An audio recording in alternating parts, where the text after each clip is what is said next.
واتقوا الله ويعلمكم الله.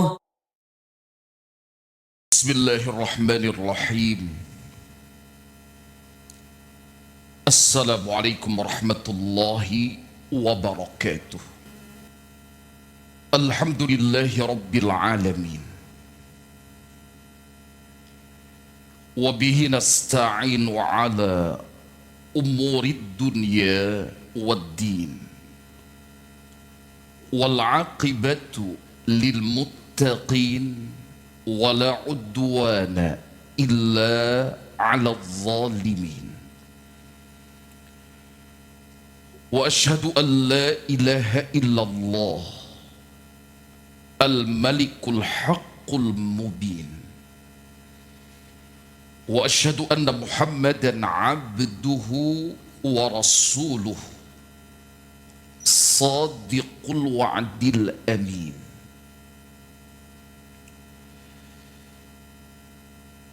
والصلاة والسلام والبركة على المبعوث رحمة للعالمين،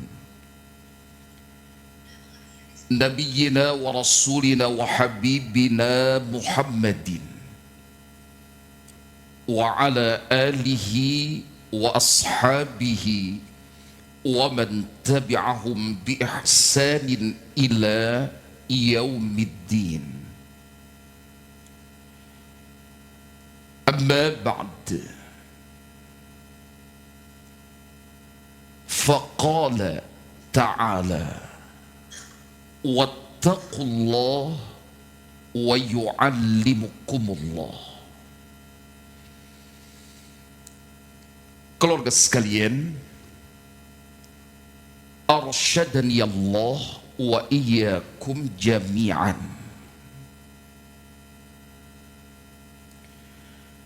Setelah barusan kita memurajaah beberapa faidah yang telah kita pelajari pada pertemuan sebelumnya, maka insya Allah di kesempatan ini, Rabu tanggal 24 Zulhijjah 1447 Hijriyah, kita akan melanjutkan pendalaman kitab yang mulia ini, memasuki pembahasan lanjutan dari beberapa pembahasan sebelumnya berkenaan dengan pembelaan Al-Imam Asy-Syafi'i khususnya, dan para ulama ahli sunnati wal jamaah umumnya terhadap khabar atau hadis ahad dalam rangka menjadikannya sebagai hujjah guna menetapkan perkara-perkara akidah.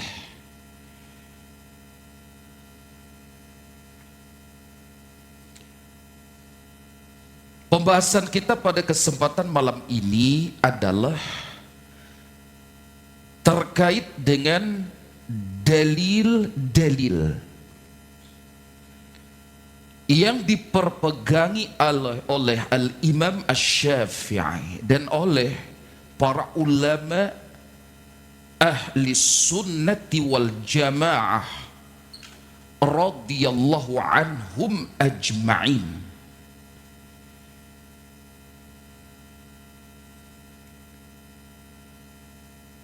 Dalam rangka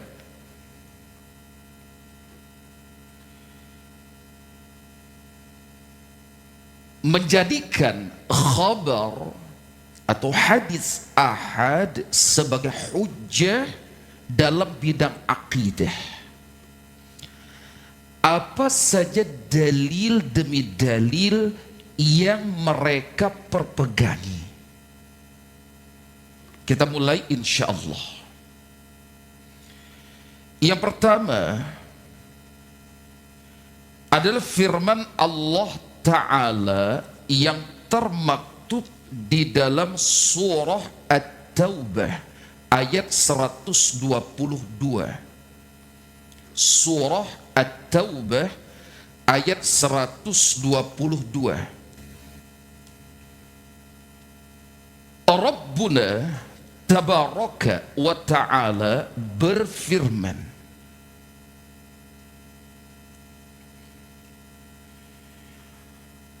wa ma kana al-mu'minuna liyanfiru kaffatan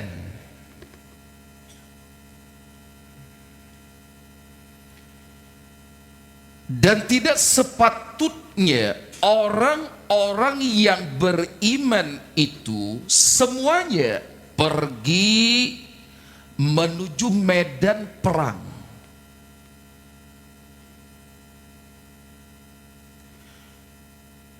Falaula nafara min kulli firqatin minhum ta'ifatun liyatafaqahu fid dini. Mengapa sebagian dari setiap golongan di antara mereka tidak pergi untuk memperdalam pengetahuan agama mereka? Liyatafaqahu fid dini.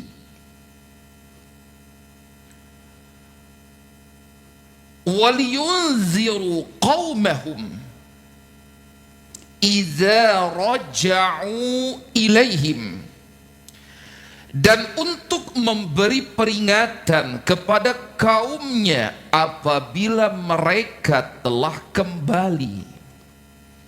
La'allahum yahzaruna, agar mereka dapat menjaga dirinya. Surah At-Taubah ayat 122. Kalau sekalian, silakan fokus pada ayat yang dimaksud. Di dalam dalil ini Allah Subhanahu menganjurkan kaum mukminin agar mereka memperdalam agama ini, at-tafaqquh fid din.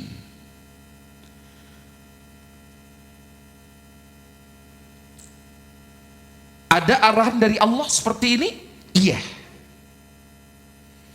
Agar mereka bertafaqquh fid din terhadap apa-apa yang telah dibawa oleh baginda Rasul yang paling mulia Muhammad sallallahu alaihi wasallam. Baik, tolong diingat fokus pembahasan kita, menetapkan hadis ahad sebagai hujjah dalam bidang akidah. Pertanyaannya, apa-apa saja yang mereka pelajari dari baginda Rasul yang paling dicinta alaihi salatu wassalam? Apakah mereka hanya belajar sebatas al-ahkam, hukum-hukum? Tentunya tidak. Mereka pun belajar tentang perkara-perkara akidah.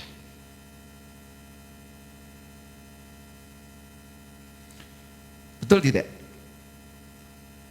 Apalagi berkenaan dengan at-tauhid, di mana ilmu tauhid merupakan seagung-agungnya ilmu di dalam al-Islam.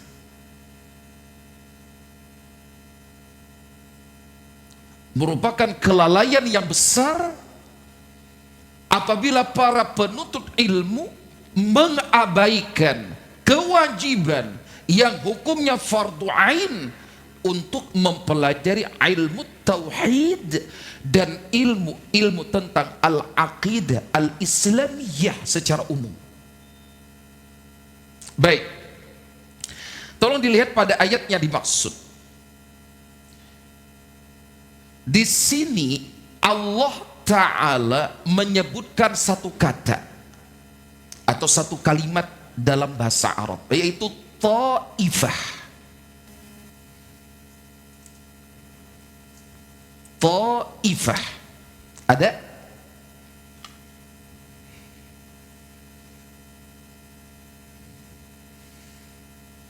Coba kita ulangi. Allah Ta'ala berfirman,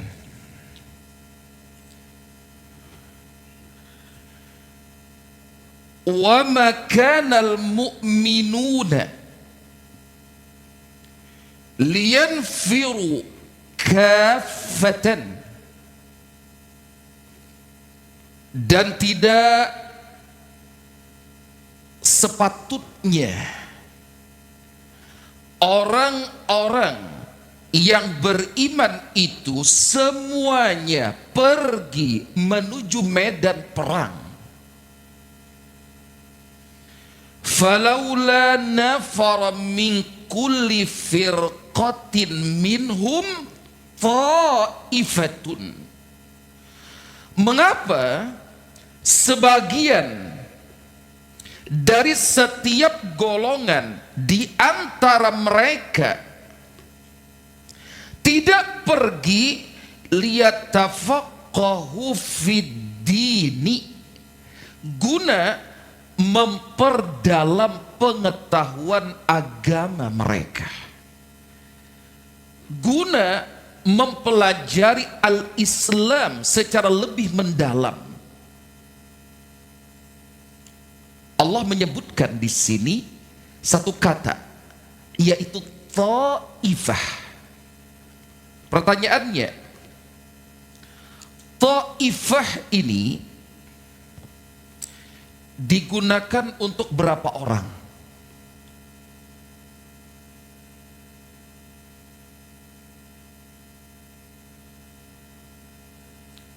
Banyak?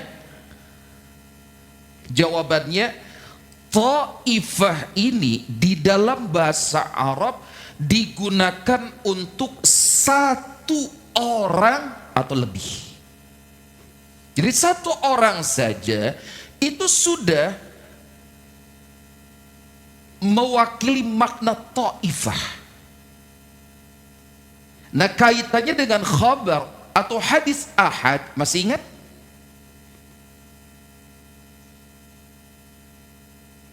Masih ingat pembahasan ini? Baik. Khabar atau hadis yang bukan mutawatir. Nah, sekarang setelah satu orang atau lebih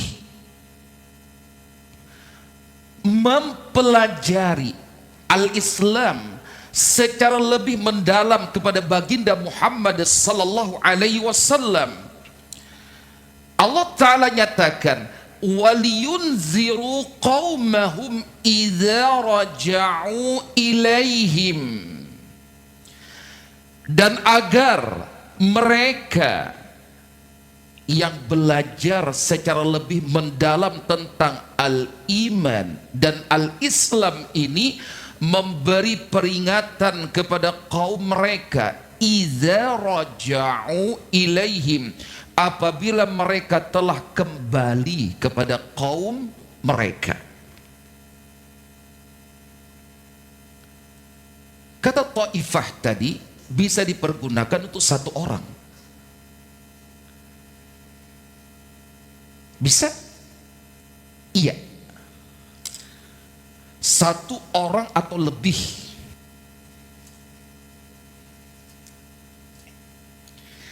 Di sini terdapat dalil yang sangat tegas dan begitu jelas tentang ditetapkannya hadis atau khabar ahad terkhusus terkhusus dalam rangka mengisbatkan perkara-perkara akidah.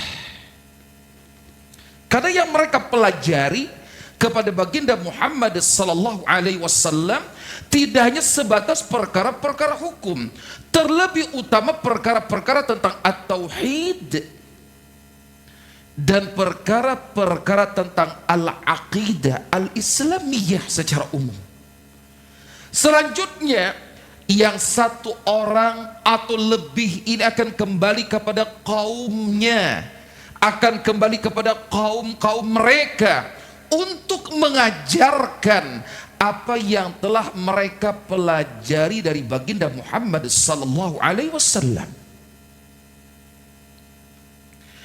Apabila khabar ahad ditolak untuk menetapkan perkara-perkara akidah, maka yang menolaknya menolak ketetapan Allah pada ayat ini. Bisa dipahami? Baik, kita lanjutkan. Dalil yang kedua,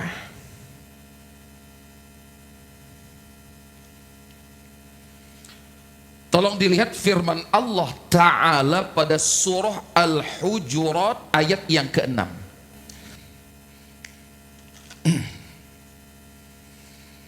Allah Ta'ala berfirman,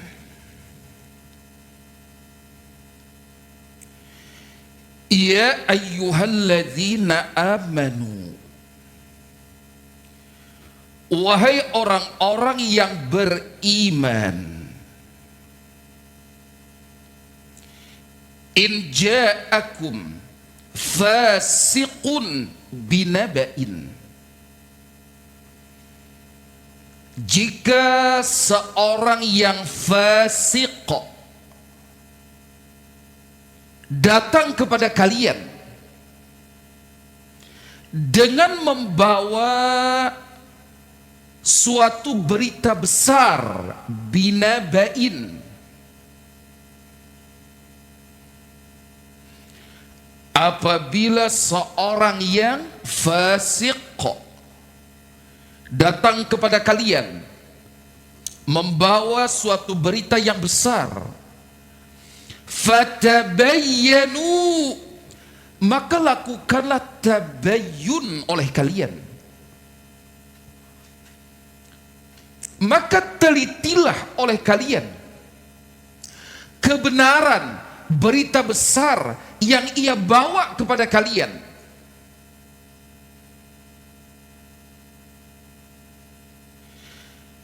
Fatabayyanu, ini perintah dari Allah. Fatabayyanu an tusibu qauman bijahalatin, agar kalian tidak mencelakakan suatu kaum karena kebodohan. Langsung main terima berita besar yang dibawa oleh orang fasik tadi. Fatusbihu ala ma fa'altum nadimina, yang akhirnya kalian menyesali perbuatan yang kalian lakukan tersebut. Baik, ada berapa orang fasik yang membawa berita besar di sini? Satu orang? Baik. Lakukan tabayyun, klarifikasi, teliti.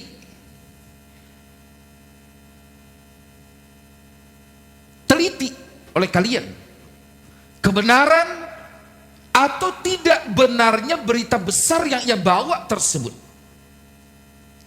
Nah, ayat ini keluarga Sabarataan menyatakan bahwa jika ada seorang yang adil membawa berita, walau hanya berapa orang? Satu orang, maka terimalah. Jika ia seorang yang adil yang siqah, yang kredibel, terpercaya, terima beritanya. Dan jadikanlah ia sebagai hujjah tanpa perlu diselidiki terlebih dahulu. Iya kan? Walau hanya satu orang. Bukankah ini yang menjadi pembahasan Al-Imam Asy-Syafi'i dan para ulama Ahlus Sunnati wal Jamaah yang lain-lainnya rahimahumullah berkenaan dengan menjadikan hadis ahad sebagai hujjah dalam menetapkan perkara-perkara akidah.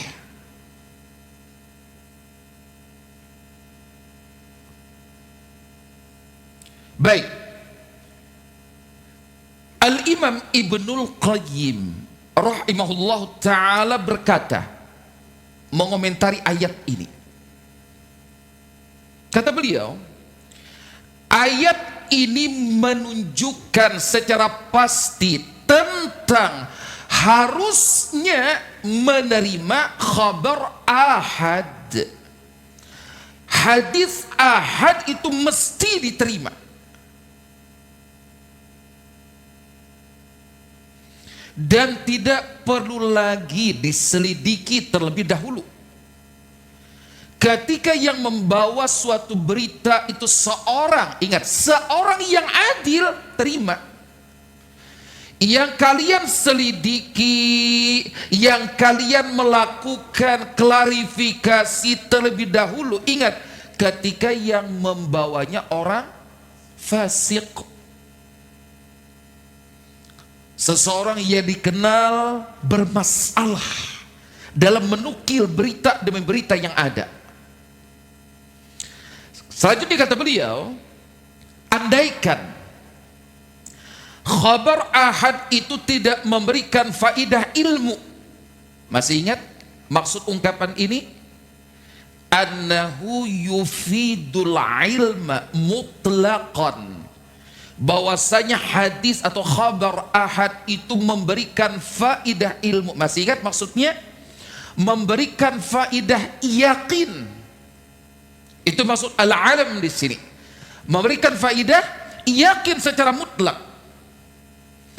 Andaikan khabar ahad itu tidak memberikan faidah ilmu, tidak mendatangkan yakin, niscaya akan diperintahkan untuk diselidiki terlebih dahulu hingga didapat faidah ilmu. Sementara Allah tidak mengajarkan seperti itu.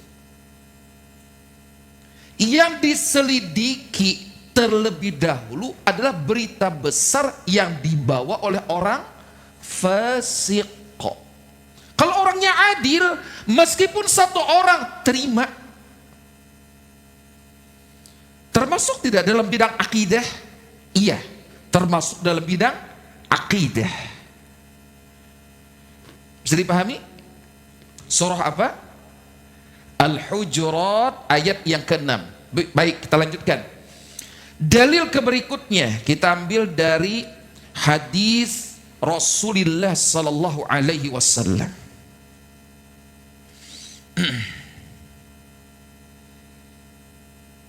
Kita jadikan sebagai dalil yang ketiga insyaallah.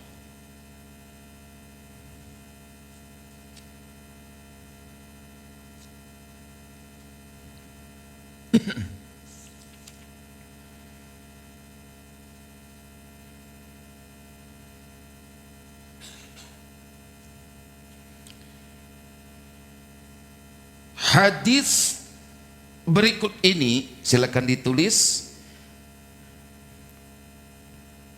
diriwayatkan oleh Al-Imam Al-Bukhari dan Al-Imam Muslim.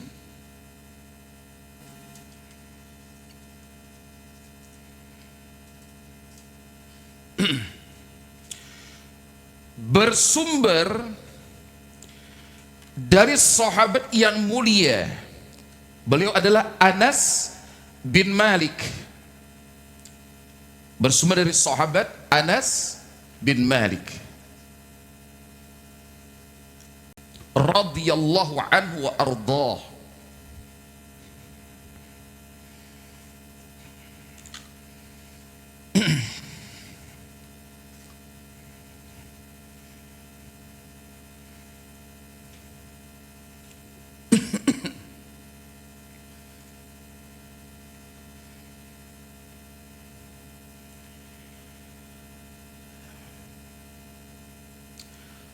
Sahabat yang mulia ini siapa? Sahabat Anas bin Malik radhiyallahu anhu wa ardhahu. Kata beliau, sesungguhnya penduduk negeri Yaman datang menghadap menemui Rasulullah sallallahu alaihi wasallam.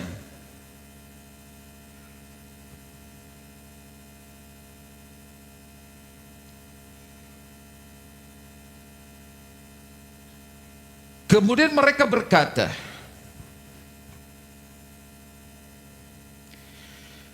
"Ya Rasulullah,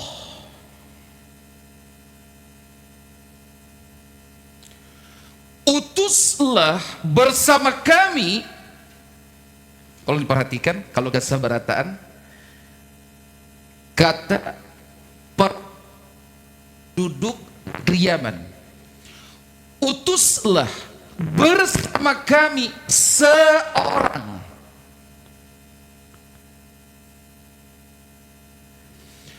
Utuslah bersama kami seorang yang akan mengajari kami as-sunnah dan al-islam.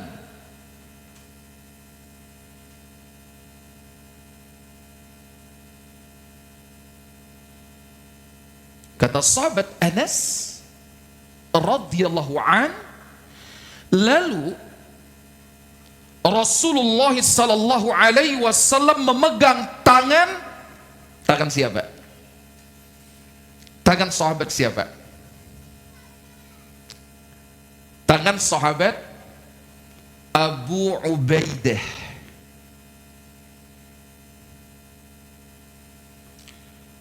Beliau sallallahu alaihi wasallam bersabda, "Hadza aminu hadhil ummati." Abu Ubaidah ini, hadza sahabat ini, lelaki ini, Abu Ubaidah ini, aminu hadhil ummati, adalah orang kepercayaannya umat ini. Berapa orang? Hanya satu orang. Seorang sahabat yang begitu mulia, itu Abu Ubaidah bin siapa? Al-Jarrah radhiyallahu anhu wa ardhah. Kalau sekalian, kira-kira, silakan dijawab, kira-kira apakah sahabat yang mulia ini hanya akan mengajarkan perkara hukum-hukum kepada penduduk negeri Yaman? Apa jawabannya? Tidak kan? Bahkan pelajaran dan pendidikan yang paling utama berkaitan dengan al-aqidah al-islamiyah. Insya Allah jamaah masih ingatkan, pembahasan tentang al-aqidah itu secara garis besar dibagi menjadi berapa bahagian? 2 bahagian. Yang pertama disebut dengan al-aqidah al-khassah, aqidah yang khusus, yaitu tentang at-tauhid. Bagaimana mentauhidkan Allah secara benar dalam rububiyahnya, uluhiyahnya, nama-nama dan sifat-sifatnya. Ini fardu ain untuk kita ilmui. Dan ini seagung-agungnya ilmu. Baru bahagian yang kedua, al-aqidah al-ammah, aqidah secara umum, yang selain pembahasan at-tauhid ini tadi. Ini yang paling utama, bahkan ini yang diwasiatkan oleh Allah Ta'ala dan Rasul Sallallahu Alaihi Wasallam, agar para juru dakwah, agar para pendidik mengajarkannya kepada umat ini. Sementara Rasul Sallallahu Alaihi Wasallam mempercayakannya kepada berapa orang sahabat dalam hadis ini. Kepada Abu Ubaidah bin Al-Jarrah. Andaikan hadis ahad itu bukan hujah dalam bidang akidah, tidak mungkin Rasul Sallallahu Alaihi Wasallam sampai bersikap seperti ini. Bisa dipahami insyaallah? Baik, ba'da isya insyaallah kita lanjutkan. Walhamdulillahi rabbil alamin. Alhamdulillahi wahdah, wassalatu wassalamu ala man la nabiyya ba'dah. Nabiyyina wa rasulina wa habibina Muhammad ibn Abdillah wa ala alihi wa ashabihi wa man ihtada bihudah. Amma ba'd, fa insyaallah kita lanjutkan.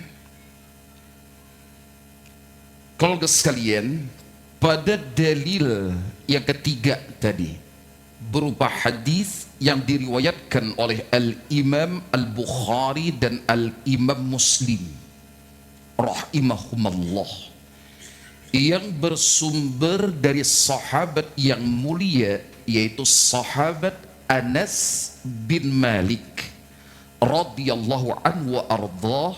Begitu nampak bagi kita bahwasanya di dalam dalil yang mulia ini terdapat hujjah yang menetapkan khabar atau hadis ahad sebagai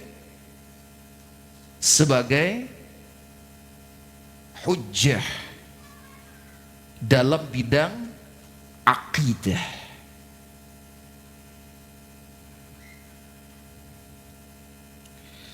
Dalil yang keempat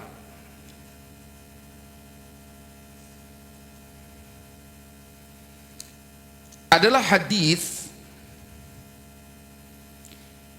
yang kembali diriwayatkan oleh Al-Imam Al-Bukhari dan Al-Imam Muslim. Hadis riwayat Al-Imam Al-Bukhari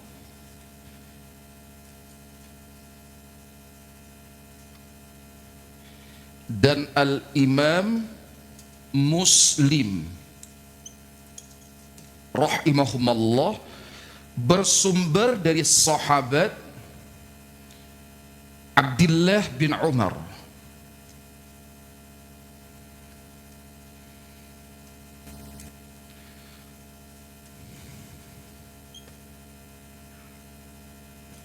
dengan kunyah Ibnu Umar radhiyallahu anhuma.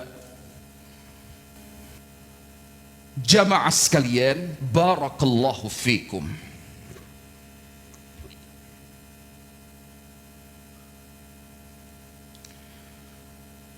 Perkara arah kiblat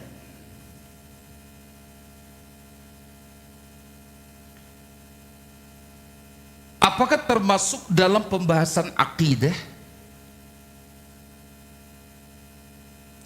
Menetapkan arah kiblat termasuk?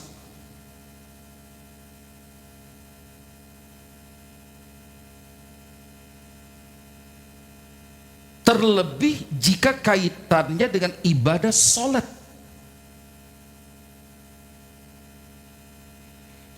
Inilah yang dibawakan oleh Al-Imam Al-Bukhari dan Al-Imam Muslim rahimahumallah di dalam hadis ini, hadis Ibni Umar radhiyallahu anhuma. Ringkasnya, ketika kaum muslimin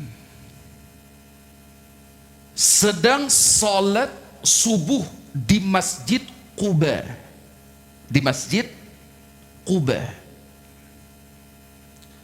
Quba ini letaknya di mana? Masuk daerah Makkah atau daerah Madinah? Madinah.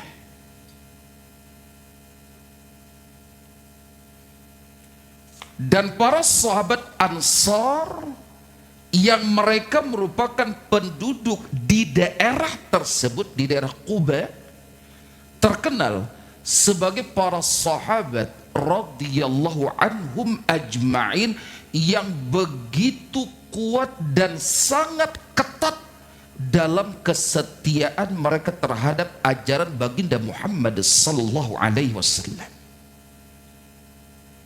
Mereka sedang salat subuh di Masjid Quba. Tiba-tiba dalam keadaan mereka sedang mendirikan salat subuh, datanglah seorang sahabat. Ingat, hanya satu orang. Datang seseorang yang menyampaikan kepada mereka yang sedang sholat, karena ini sangat-sangat mendesak untuk disampaikan. Kata hamba Allah ini, sesungguhnya tadi malam telah turun ayat Al-Quran. Allah telah menyampaikan firman-Nya kepada baginda Rasulullah sallallahu alaihi wasallam, di mana beliau alaihi salatu wassalam diperintahkan oleh Allah untuk menghadap ke arah Ka'bah di Makkah. Di dalam salat. Agar menghadap ke arah Ka'bah. Ketika itu kaum muslimin jamaah di Masjid Quba ini menghadap ke arah mana? Ke arah Syam. Maksudnya ke arah mana? Baitul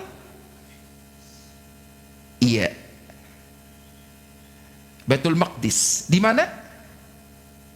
Di Palestina. Ya kan?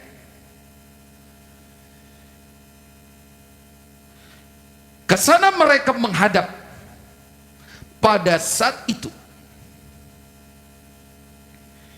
yang menyampaikan kepada mereka bahwasanya tadi malam telah turun ayat Al-Quran berisikan firman Ar-Rahman yang memerintahkan kepada baginda Muhammad sallallahu alaihi wasallam agar salat menghadap ke arah Ka'bah di Makkah.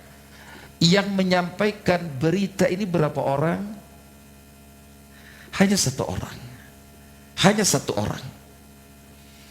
Maka setelah mendapatkan kabar dari seorang hamba Allah ini, mereka para sahabat yang sedang salat subuh di Masjid Quba saat itu berputar dan akhirnya salat mereka menghadap ke arah Ka'bah, Baitillah Al-Haram di Makkah sana. Ini kejadian dalam satu salat sahabat menghadap ke arah Palestina ada, di dalam salat yang sama menghadap ke arah Makkah pun ada. Ini kejadiannya.